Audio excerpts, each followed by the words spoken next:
Very privileged indeed to have in the studio with me Chris Worsley from Easy Fireplace. Chris, thanks so much indeed for coming by. Just talk everyone through your business. It's a bit more unusual than most, I think. Yeah, my pleasure to be here, Alex. Our business, it's based in Huddersfield. Easy Fireplace is what's known as a bricks and mortar showroom and business.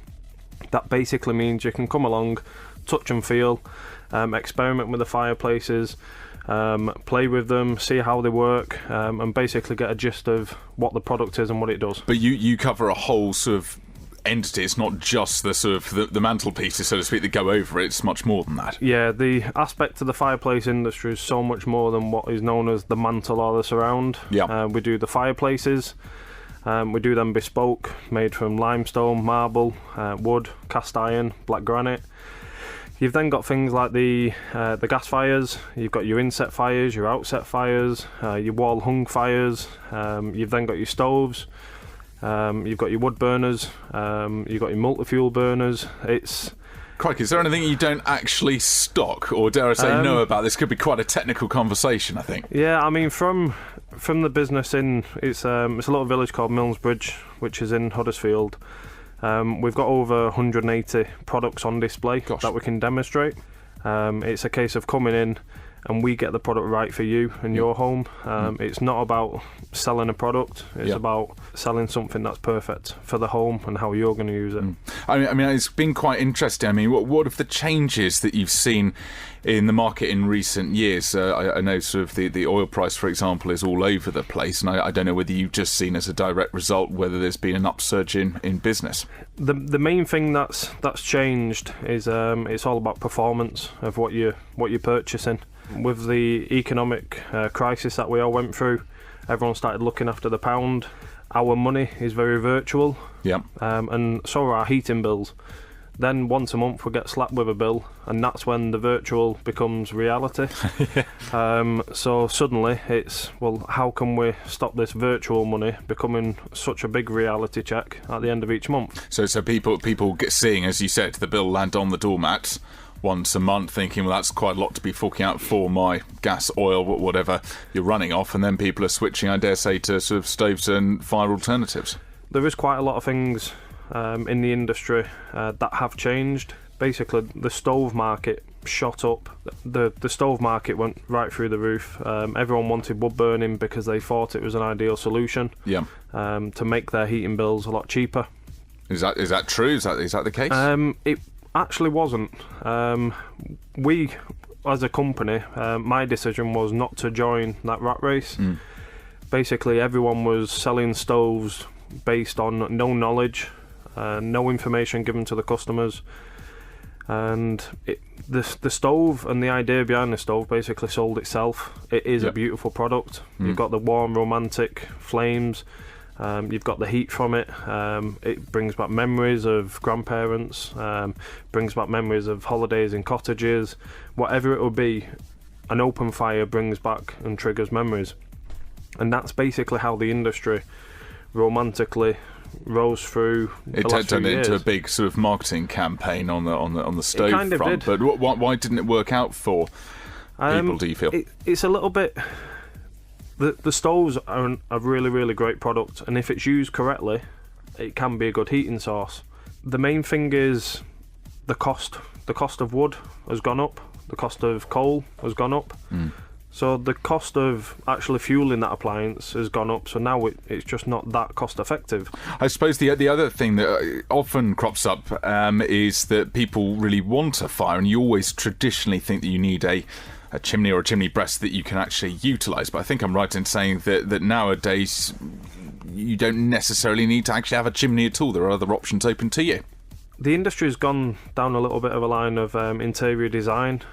You walk into the room, you assess the room, you assess the even things like the shape of the room, the window. Is it a bay window? Is it a curve? Is it a hexagon shape? Is it straight? The room layout, even before you think about the appliance and the product you're going to sell the customer, with ourselves, that's first and foremost, because it's not about the sale. I thought it was surely on sort of stoves and fires. I just thought most people just look at what's the output, try and match it with a vague sort of room dimension, and then you're done. But it's more than that, isn't it? That's the way that a lot of shops and showrooms still work, because it's all about the sale. With ourselves, it's about, yes, it's about the here and now, but it's about the future. How's it going to best work for the family? There's many things. Have they got children now, or are they expecting children? Did they plan for children in the room? So therefore, we don't want to take up too much space in the room because the child is going to be playing. So therefore, we might not go for a false chimney breast. We might go for an inset balanced flue fire, which could be either a hole in the wall or inset. Just talking through the flue option there, as you said, if you don't have the chimney, there's a flue option that you can basically, as long as you've got an external wall, you can make it happen. If it's on an external wall, you've got your power flue option, which basically is it's a hole in the wall which has got an external fan, and that pulls the products of combustion out and through the wall. With that, the downside is you get a draft when the fire's not on, and if you ever had a power cut, the gas can't come through. The best market now is balanced flue, which is basically a glass-fronted, high-efficiency gas fire. They range from around about 80% up to in excess of 90% efficiency. Crikey. So in terms of efficiency, because a lot of people don't understand efficiency, we created like a layman's terms of how to understand efficiency. If you physically put 1 pound of gas into a fire, it's how much heat you get on your legs. Yeah. And so for a glass fronted fire, you're talking 80 to 90p into the room onto your legs.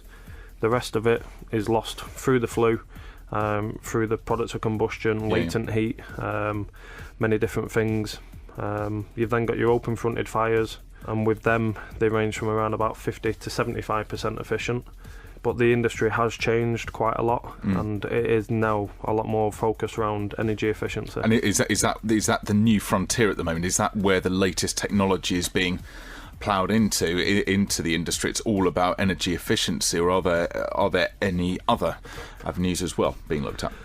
The industry went down a different route, so they went to the glass fronted. Now the glass fronted industry peaked quite a lot, but the cosmetic side of it wasn't as good and wasn't as appealing as open fronted fires. An open fronted fire, you've still got, even when the fire's off, you've got the look of the coals or the logs or the pebbles. You can physically touch them, and you can see them a lot easier. So cosmetically they're a lot more appealing, but the efficiency rating isn't as high. Yeah. So then you've got the glass fronted fires. So you've got the glass in front, you've got the coals or the other cosmetic, whether it's logs or pebbles, behind. And cosmetically, it doesn't look as nice because you've got a reflection or a shadow. Yeah. So the industry went through a big change, and the glass fronted fires now, they're a lot more appealing. The fuel beds have changed, and whether it's the angle or the cosmetic look of them. The glass is now non-reflective. There's a lot of changes. So the glass fronted market for the high efficiency has improved a lot. Yeah. But the open fronted as well as, because there's now a different category. So you've got high efficiency, you've now got open fronted, and then you've got open fronted high efficiency.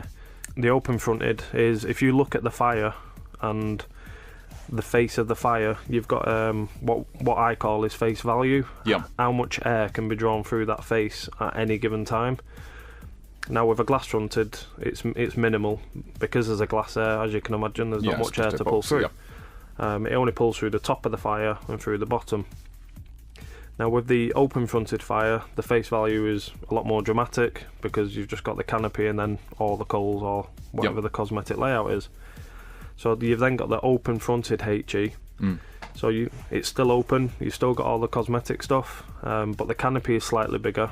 Yeah. And then they've got a convector on there as well. So the face value is actually reduced. So the visual look of it, you see less of the fuel bed, but cosmetically it's still more pleasing. Chris, thanks so much. And also, if people want to get in touch with you, what are the best ways? You can contact us via telephone, and that's Huddersfield 01484 64464, or you can visit our websites. You've got easyfireplace.co.uk, or you've got envyfireplaces.co.uk. We do cover all of Yorkshire, so please don't hesitate to get in contact, and we're here to help. Fantastic. Thanks very much indeed again, Chris.